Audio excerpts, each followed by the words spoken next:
Epístola de Tiago, capítulo 5, e leremos o versículo 12.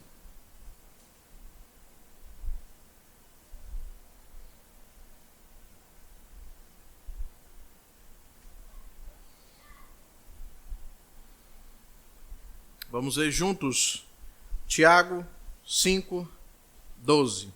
Leiamos.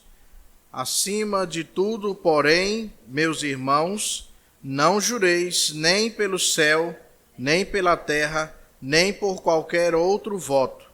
Antes, seja o vosso sim, sim, e o vosso não, não, para não cairdes em juízo. Senhor bendito, Senhor da palavra, bendizemos o teu nome, pela graça de termos esta palavra e não somente tê-la, mas também podermos lê-la e compreendê-la pela ação do teu Santo Espírito. Isso provamos desde a leitura que agora fizemos e assim te rogamos que o teu Espírito continue a nos conduzir a fim de que possamos compreender as verdades que estão nesta palavra. Que eu apenas seja instrumento em tuas mãos como mensageiro do Senhor, para falar destas verdades e assim sejamos edificados em nome de Jesus. Amém. Um jovem pastor de ovelhas era responsável por um certo rebanho em sua aldeia e todos os dias ele levava essas ovelhas para que elas pudessem pastar nas colinas próximas à aldeia e passava o tempo ali sozinho, ele juntamente com essas ovelhas.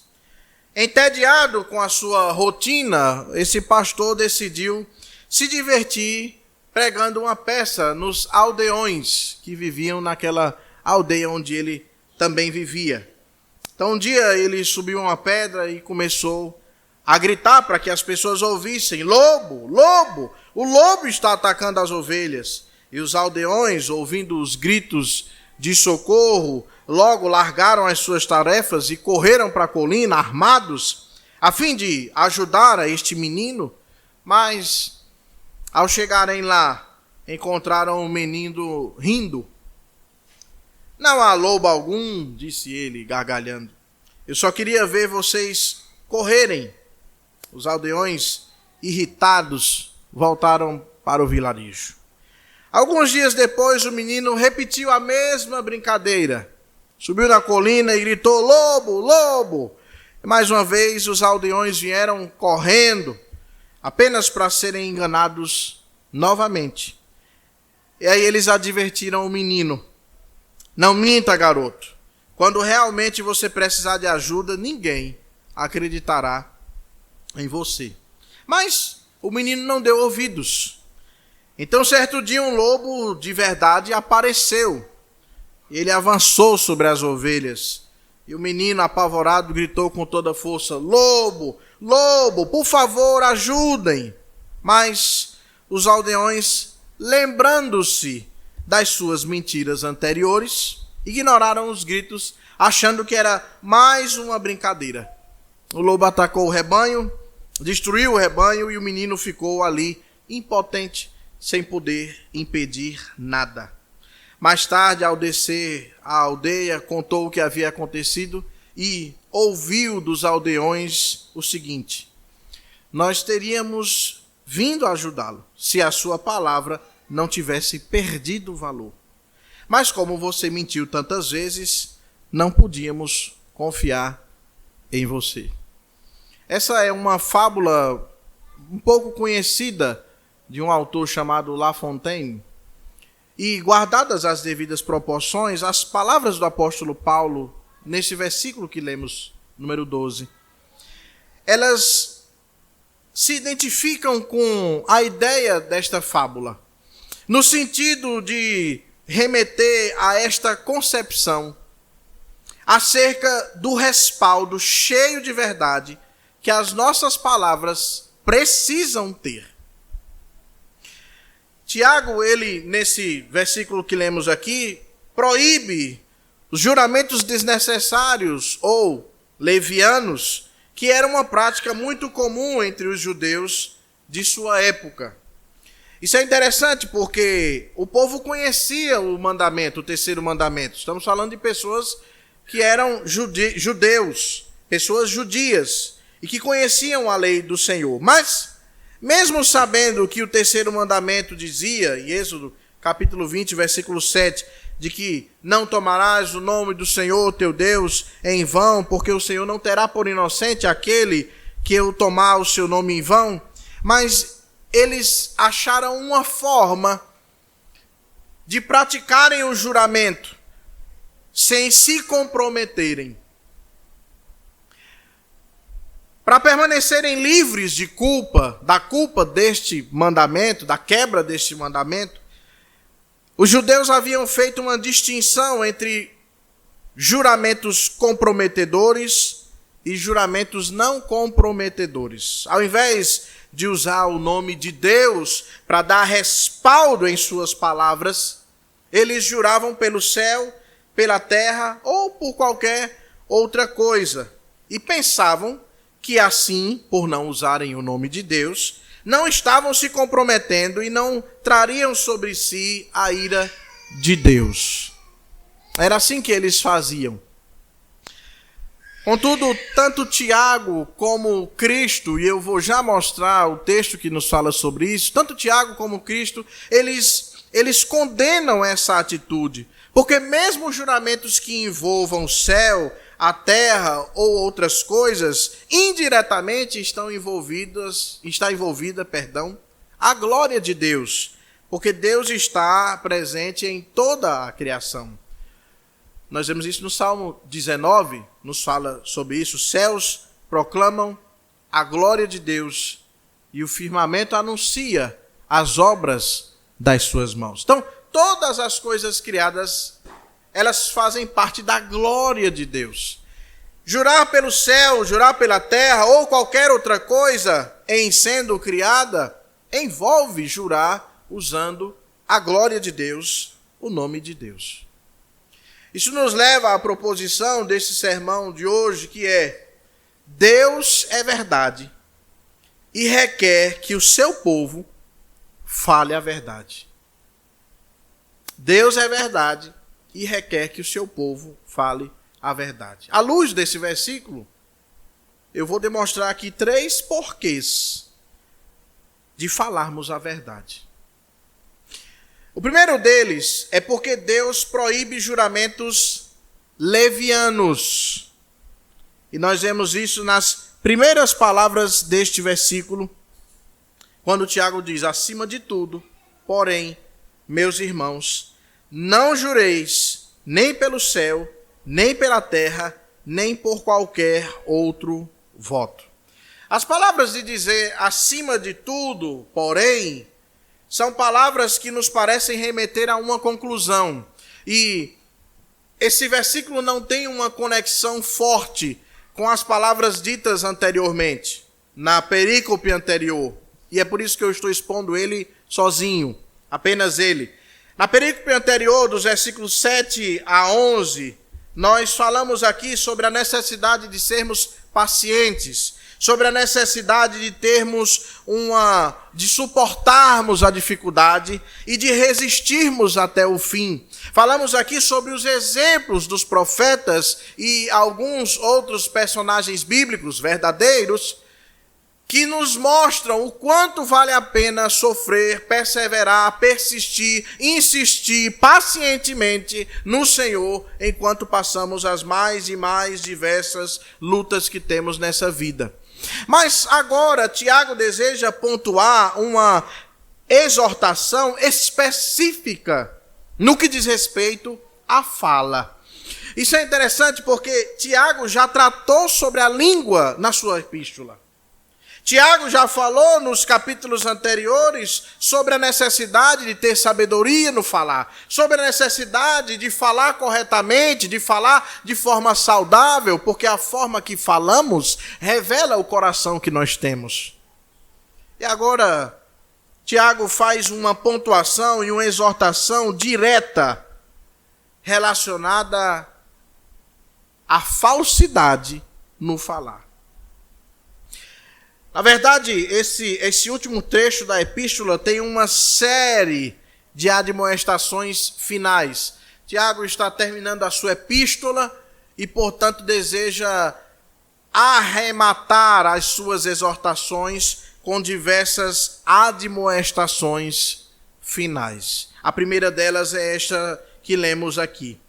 Inclusive, se olharmos para esse texto atentamente, vemos uma similaridade entre estas palavras do apóstolo Tiago e as palavras do nosso mestre Jesus Cristo no Sermão do Monte. Peço que você não desmarque esse texto, mas abra a sua Bíblia, por gentileza, em Mateus, capítulo 5, versículo 34.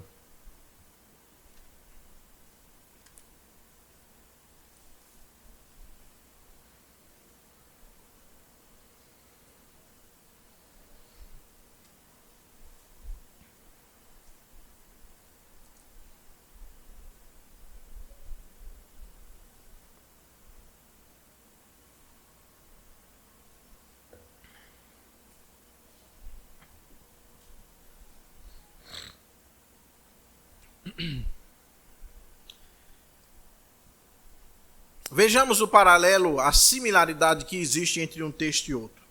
Jesus Cristo diz: eu, porém, vos digo, de modo algum jureis, nem pelo céu, por ser trono de Deus, nem pela terra, por ser estrado dos seus pés, nem por Jerusalém, por ser cidade do grande rei. Agora vá para o versículo 37. Seja, porém, a tua palavra sim, sim, não, não. O que disto passar vem do maligno. Significa dizer que Tiago está retomando as palavras do Senhor Jesus Cristo em sua epístola para advertir a estes judeus, a estes irmãos, de que eles não podem deixar de considerar esse pecado em suas falas, em suas palavras. Eles não podem deixar de considerar a instrução da parte de Cristo Jesus, que veio não para revogar a lei, mas sim para cumprir esta lei. E no Sermão do Monte ele fala isso, ele demonstra isso diversas vezes. Mas não deixar para trás essa instrução do Senhor Jesus Cristo e, na verdade, aplicar essa instrução às suas vidas, à sua prática diária. Para que eles encerrassem esse costume de jurar levianamente. E isso é interessante porque não se pode colocar como garantia aquilo que não nos pertence. Então, como poderiam esses homens jurar pelo céu, se o céu não é deles? Como poderiam esses homens jurarem pela terra, se a terra não pertence a eles? Ou por qualquer outra coisa, se nenhuma dessas coisas lhes pertence? Porque o juramento é você dar um respaldo. E isso é interessante falarmos aqui. A diferença entre votos e juramentos. Os votos nós fazemos diante do Senhor, ao Senhor. Como eu disse hoje pela manhã, fazemos votos aqui quando somos batizados, quando professamos a nossa fé. Dizemos publicamente diante do nosso Deus, ao nosso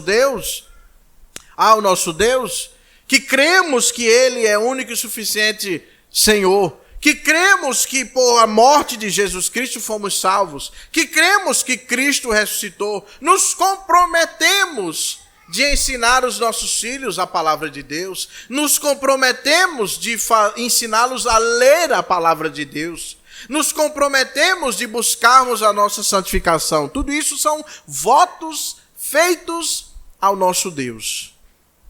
Mas os juramentos, eles são feitos entre homens, diante de Deus. Então o que esses cristãos estavam fazendo, esses crentes estavam fazendo, eram utilizando céus, terra ou outros votos ou outras coisas qualquer para dar respaldo às suas palavras, para dar fundamento às suas palavras. Mas o que eles estavam fazendo é algo que já foi proibido por Deus, proibido por Cristo e agora de forma exortativa, proibido pelo apóstolo Tiago. Como se Tiago estivesse dizendo: vocês não podem continuar nesta prática. Vocês não podem querer colocar coisas para dar respaldo às palavras de vocês. Porque Deus proíbe juramentos levianos.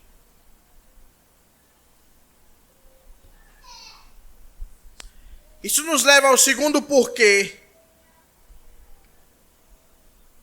deste sermão. Deus é verdade e requer que seu povo fale a verdade. Vimos primeiramente porque Deus proíbe os juramentos levianos. Não podemos jurar por nada. Porque nada que escolhermos para dar respaldo ao nosso juramento nos pertence. Tudo pertence ao Senhor. Segundo porquê de falarmos a verdade. Porque a vontade de Deus é que nós falemos exatamente a verdade. É isso que se expressa nas palavras do versículo 12, quando diz: antes seja o vosso sim, sim, e o vosso não, não. Tiago aponta o remédio para o problema dos juramentos, a prática da verdade e da fidelidade. Isso é importante porque a necessidade de juramentos, a necessidade de você ficar dizendo eu juro, e deles aqui também ficarem falando eu juro pelo céu, eu juro pela terra, essa necessidade ela surge exatamente pela falta de confiança e de integridade.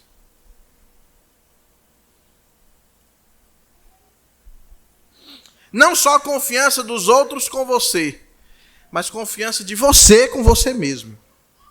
Ao ponto de você achar que é necessário dizer eu juro que estou falando a verdade.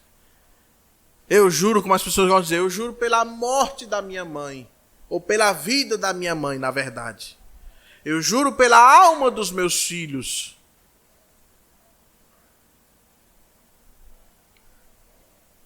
A prática da verdade e a prática da fidelidade, elas dão respaldo às nossas palavras, sem que haja necessidade de juramentos. Porque quando as nossas palavras são conscientes com as nossas ações, andam de acordo com as nossas ações, os juramentos então eles se tornam desnecessários. Paulo reflete essa verdade em 1 Timóteo capítulo 3, versículo 8, quando ele está listando as características que devem ter os bispos e os diáconos. E ao falar dos diáconos, ele diz, semelhantemente, quanto a diáconos, é necessário que sejam respeitáveis, aí ele diz, de uma só palavra. Ou seja, que eles sejam íntegros em suas palavras. Que eles sejam fiéis àquilo que eles falam. E eu não estou dizendo aqui, e o texto também não está querendo dizer, que você tem que ser uma pessoa, que o diácono tem que ser uma pessoa que fala aquilo e é aquilo, pode morrer o mundo, pode se acabar um povo e é aquilo. Não.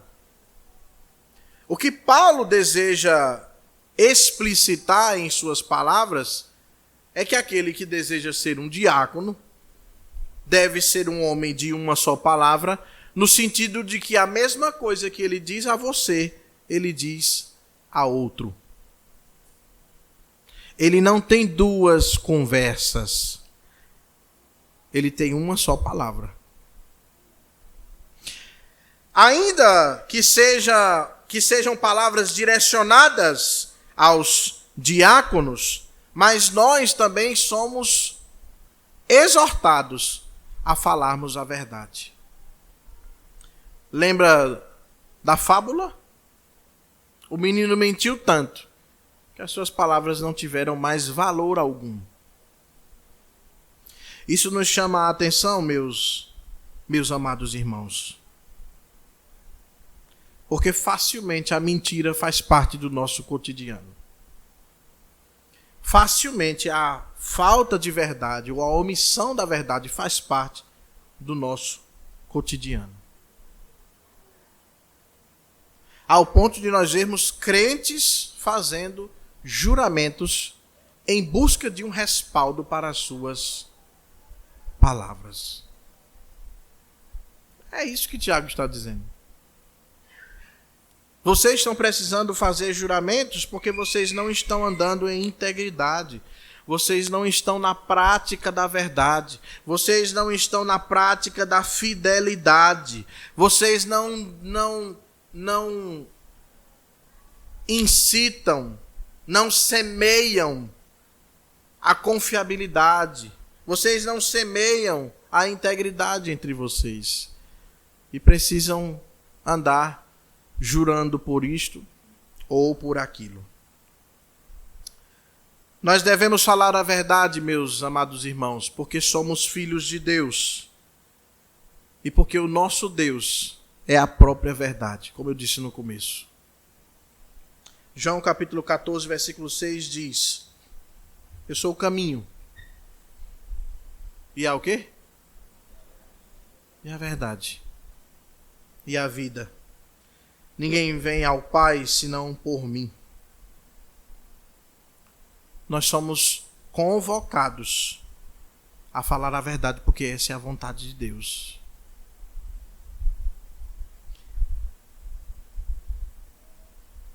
Se tivéssemos um falar verdadeiro, experimentaríamos as bênçãos decorrentes desse falar verdadeiro.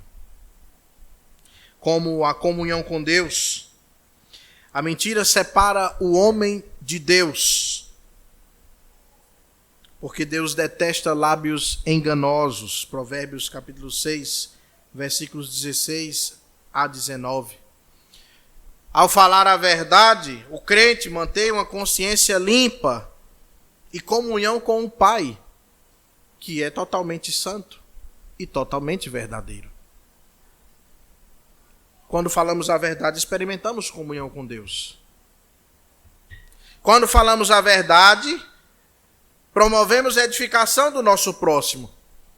Porque Efésios capítulo 4, 25 nos exorta: por isso, deixando a mentira, fale cada um a verdade com o seu próximo, porque somos membros uns dos outros. A verdade, meus amados irmãos, promove confiança. A verdade restaura relacionamentos quebrados. A verdade fortalece a comunhão dentro da igreja. É a verdade. A verdade promove paz interior. Porque o coração que abriga a mentira carrega o fardo da culpa e do medo de ser exposto, porque está mentindo. Em contrapartida, aquele que vive em integridade desfruta da paz prometida por Deus aos que são justos. A verdade, meus amados irmãos, traz a bênção do testemunho eficaz. Porque o cristão que fala a verdade, ele demonstra a autenticidade da sua fé. Ele se torna uma luz no mundo que é dominado pela falsidade, apontando para Cristo como o único caminho de salvação. Essas são as bênçãos de quem fala a verdade.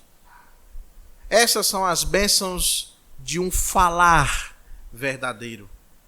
Essas são as bênçãos de quem tem nas suas palavras um respaldo cheio de verdade em Cristo Jesus. Portanto, o falar verdadeiro não é apenas uma virtude ética, como a sociedade pode dizer, mas uma expressão da obra redentora de Cristo Jesus.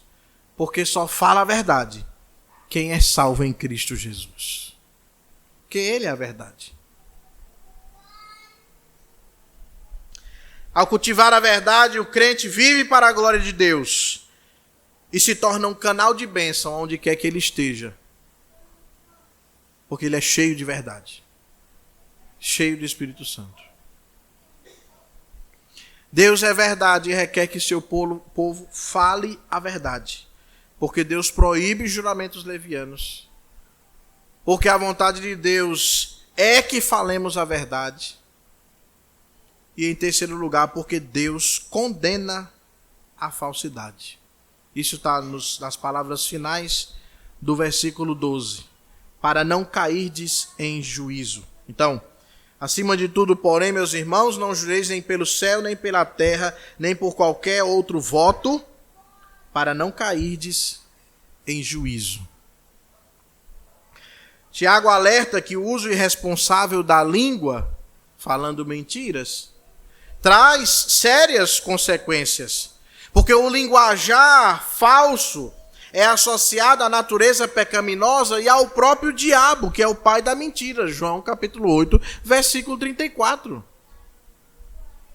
Então, quando falamos a verdade, demonstramos a nossa natureza pecaminosa e a nossa proximidade com quem nos ensinou a mentir. O diabo.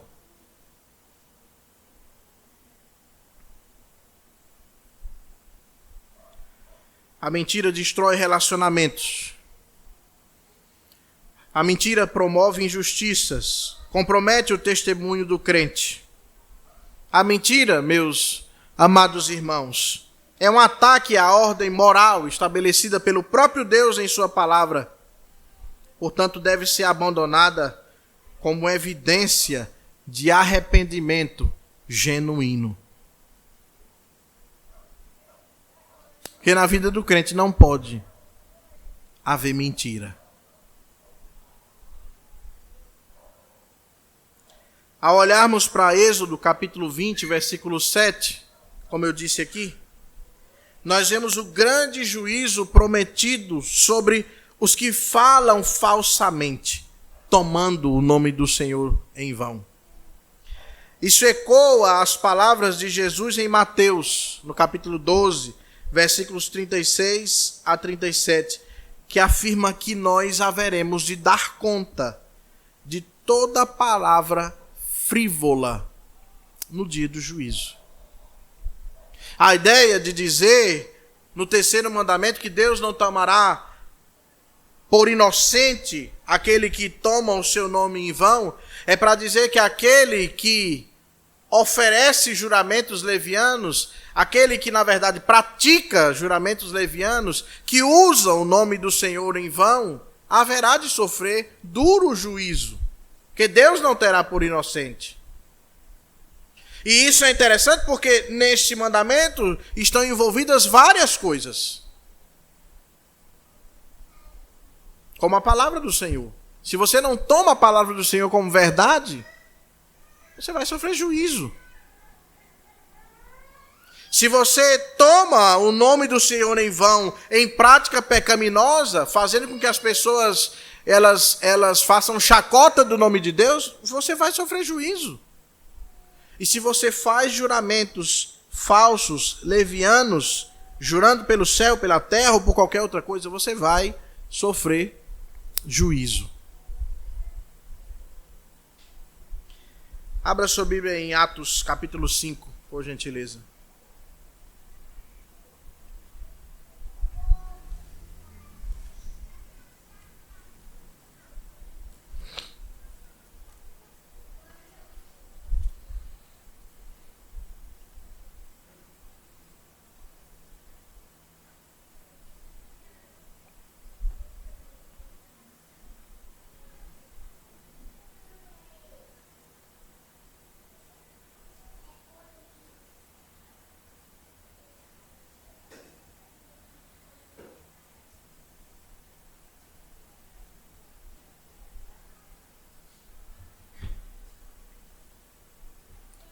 Esse é um texto que exemplifica, meus amados irmãos, as consequências da desonestidade no falar. Atos capítulo 5, a partir do versículo 1 diz assim: Entretanto, certo homem chamado Ananias, com sua mulher Safira, vendeu uma propriedade, mas, em acordo com sua mulher, reteve parte do preço e, levando o restante, depositou-o aos pés dos apóstolos.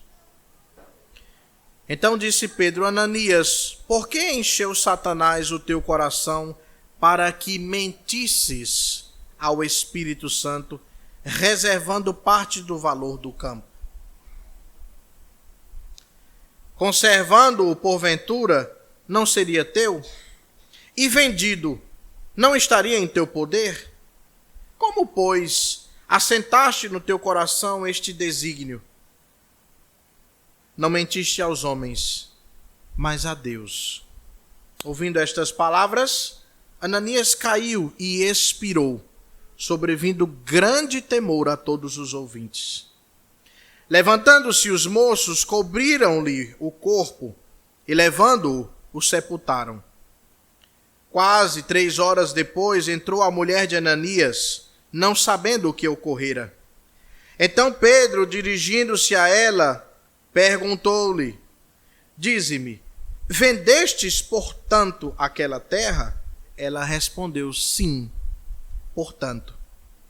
Tornou-lhe Pedro: Por que entrastes em acordo para tentar o Espírito do Senhor?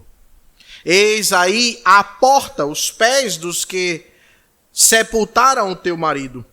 Eles também te levarão. No mesmo instante, caiu ela aos pés de Pedro e expirou. Entrando os moços, acharam-na morta e, levando-a, sepultaram-na junto do marido. E sobreveio grande temor a toda a igreja e a todos quantos ouviram a notícia destes acontecimentos. O fato que se envolve aqui não é o fato de que eles eram obrigados, simplesmente eram obrigados a depositarem nos pés dos apóstolos, por assim dizer, o valor completo do campo que foi vendido. O fato não é somente esse. Para que você entenda melhor, olhe para os versículos 33, 34 e 35 do capítulo 4. Pertinho aí do início do capítulo 5.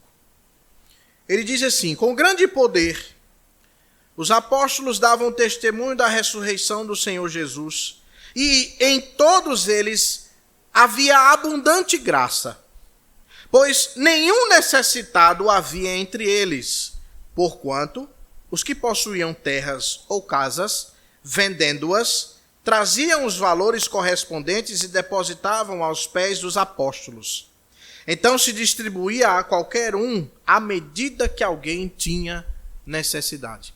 Tornou-se uma prática comum entre aqueles irmãos daquela igreja de que vendessem as suas propriedades, os que assim podiam fazer, e com o dinheiro que era arrecadado eles pudessem atender aqueles que tinham necessidades, atender às suas necessidades. O fato da desobediência de Ananias e Safira foi o fato de vender o terreno, a propriedade que eles tinham, e dizer que não venderam pelo valor que haviam vendido. E dizer aos apóstolos que a venda não tinha sido daquele valor todo, mas apenas uma parte. Isso é tão interessante nesse aspecto que Pedro diz, versículo 4 do capítulo 5, Pedro diz a Ananias: Conservando-o porventura não seria teu, e vendido não estaria em teu poder? Como, pois, assentaste no coração este desígnio? Ou seja, não seria teu a parte que fosse tua, mas para que mentir? Para que mentir? E mentiram os dois, marido e mulher. As consequências, meus amados irmãos, que a mentira provoca são devastadoras.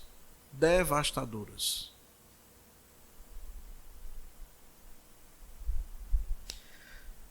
Tiago, então, nos chama a uma vida de integridade e simplicidade nessa perícope, desse versículo que lemos aqui.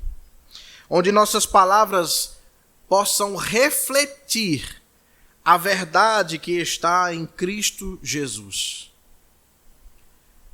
E assim sejamos conhecidos como pessoas cuja palavra é confiável, sem necessidade de reforços, sem necessidade de juramentos, sem necessidade de promessas. Eu prometo, eu juro, sem necessidade de todas essas garantias. Ao vivermos assim, glorificamos a Deus e demonstramos a transformação que Ele mesmo opera em nossos corações. Sejamos, então, amados irmãos, honestos e falemos a verdade a qualquer tempo, provando que o Senhor Jesus Cristo nos transformou e nos regenerou. E assim deixamos a mentira e falamos somente a verdade. Mas as implicações desse texto para as nossas vidas. A primeira delas, examine se suas palavras elas refletem a verdade de Cristo Jesus. O uso das palavras é uma das maiores demonstrações do estado do nosso próprio coração. Porque Cristo mesmo disse em Lucas capítulo 6, versículo 45, a boca fala do que está cheio o coração. A exortação de Tiago hoje nos lembra da importância que existe numa fala coerente com a verdade de Deus. E isso nos convida a fazermos uma autoavaliação constante das nossas palavras. E nisso eu lhe pergunto, suas palavras promovem a verdade, a paz, a edificação? Essas têm sido as suas palavras? Esse tem sido o objetivo das suas palavras, promover todas essas coisas? As suas palavras, elas têm o poder de encorajar?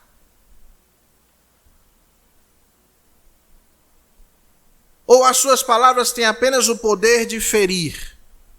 E eu não quero dizer com isso que as suas palavras não precisam ter exortação. Precisam sim, porque a verdade exorta. Somos pecadores, meus irmãos. A verdade exorta. Mas como têm sido essas palavras? Em mentiras? Em enganos? Palavras para agradar pessoas? Palavras para tentar suavizar situações?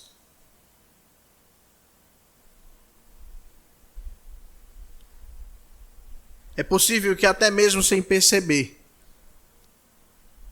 permitamos pequenas mentiras ou exageros para agradar outras pessoas, para manipular situações ou para evitar desconfortos. E ali no afã da situação, não pensamos mais na instrução da palavra de Deus. Pensamos apenas na situação.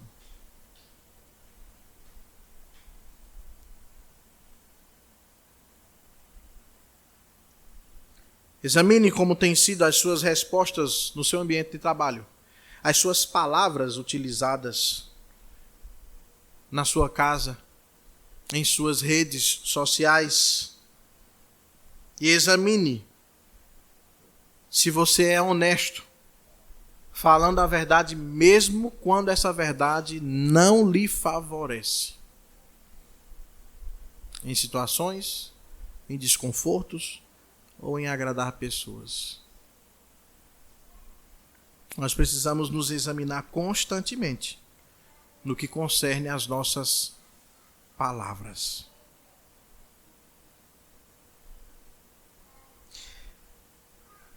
Segunda implicação, comprometa-se a viver com integridade em todas as áreas da sua vida. A integridade é a base de uma vida cristã saudável.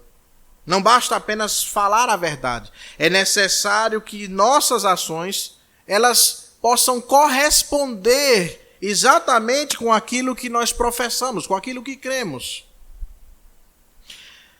Tiago enfatiza que nossa palavra deve ser confiável e refletir a pureza de nosso coração. Isso é interessante porque às vezes falamos coisas das quais nós não fazemos.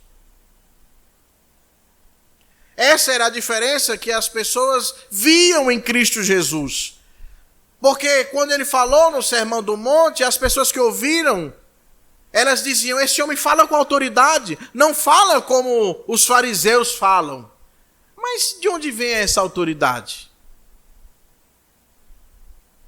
Palavras respaldadas por atitudes. Atitudes que estão de acordo com as palavras que foram ditas. Ser íntegro significa ser o mesmo, seja em público, seja no trabalho, seja no privado, seja em sua casa, seja em seu quarto, seja na igreja. Se a verdade de Cristo é a âncora da nossa vida, meu amado irmão, ela precisa estar visível a todos, em todas as nossas interações. A verdade precisa estar clara em todas as nossas interações. À luz disso, será que há áreas na sua vida onde você ainda busca agradar mais a homens do que a Deus? Será que ainda existem situações na sua vida hoje, nesse momento, em que você, pela mentira ou pela falta de integridade, prefere agradar a homens do que agradar ao seu Deus? Será que há, meu amado irmão, incoerências que estão predominando entre o que você faz e o que você diz crer?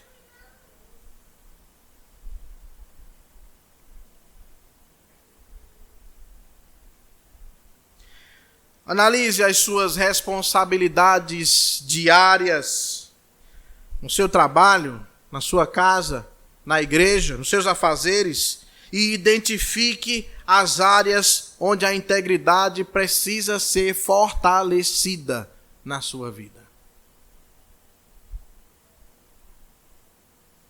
Se necessário, preste contas do que você faz. É sempre bom prestar contas. Sabia? O nosso coração, desesperadamente corrupto, não quer prestar contas.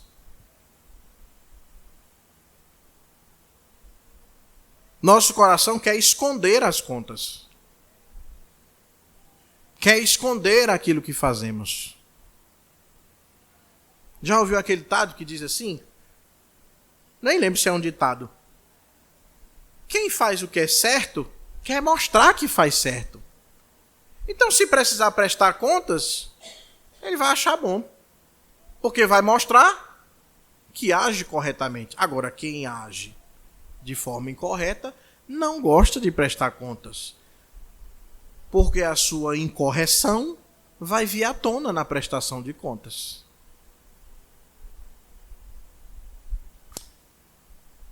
Nós precisamos nos comprometer a viver com integridade em todas as áreas da nossa vida. E a última implicação, confie na graça do Senhor para transformar o seu coração e alinhar a sua fala com a verdade de Deus.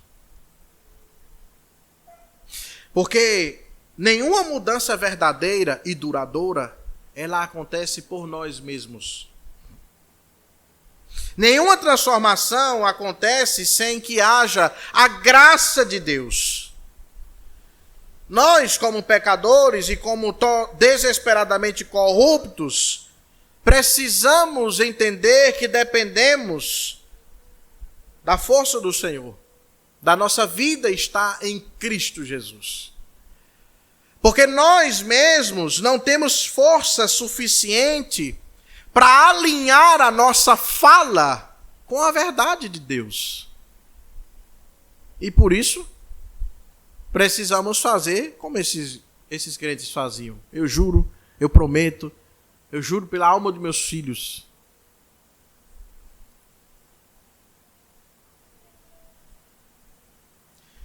Por isso precisamos entender que a transformação ela começa com a confissão da nossa incapacidade de viver plenamente o padrão que Deus requer de nós. Viver por conta própria esse padrão. Precisamos reconhecer que de fato nós não somos capazes de fazer assim. E nesse reconhecimento recebemos uma boa notícia. A notícia de que é Deus que nos capacita a vivermos conforme o padrão que Ele quer, porque o seu Espírito opera em nós, tanto o querer quanto o realizar.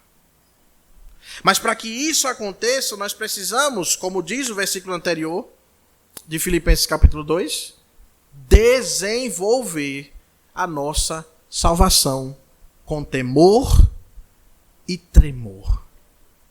Nós precisamos, de fato, confiar no Senhor. E confiar no Senhor não é apenas pedir, é também obedecer o que Ele diz. Aí sim, nós podemos, de fato, experimentar o nosso coração transformado e a nossa fala, o nosso falar, alinhado com a verdade de Deus. Que as suas palavras sejam como as palavras do salmista, que disse no Salmo 19, versículo 14: as palavras dos meus lábios e o meditar do meu coração sejam agradáveis na tua presença, Senhor, rocha minha e redentor meu. Que Deus, em Cristo Jesus, continue a nos edificar, nos transformar, nos santificar com a sua santa e bendita palavra. Amém.